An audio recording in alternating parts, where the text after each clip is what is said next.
So Gary, how's it felt for you to have had such a extraordinary medical history here? Well, I feel lucky in some ways, and I also kind of ignore it. I figure as long as I'm here, and if not here, then I probably don't know about it. So you feel lucky, Mm-hmm. and you also have a tendency to notice that if you're here, and if you're not here, that's what's so. Am I hearing you correctly? Yeah, I tell people that the good thing about being dead is you don't know you're dead, and and so that's comforting in some ways because I feel, there's nothing later, and that's going against the background of being brought up by evangelicals who believe in heaven and hell. So I feel I've overcome that nonsense as well.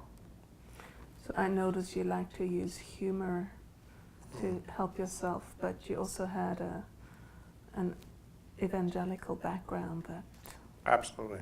probably disagreed with that kind of way of coping. Is that right? I don't think there was much humor anywhere, although that's not true. There was humor in the fact that I grew up in Cape Breton Island, and there's lots of funny things, and people told stories, but there certainly is nothing funny about the idea of being deprived of most stuff in the world because my parents didn't believe you should engage with the world. So the background and the upbringing certainly was not something funny, although there's lots of funny things happen. So having all of these medical diagnoses, you're just dealing with it the way that you're dealing with it. And there was a lot that you were deprived of when you were little. Mm-hmm. Yeah. But you're learning to cope with things the way that they are. Well, I don't think I cope with things the way they are as much as I have this attitude that you can't do much about things you can't do much about. So I'm fairly stoic.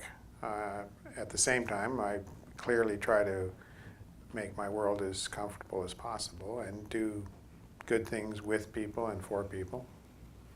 So even though I have an evangelical background, I have rejected the doctrine, but not the values in some ways.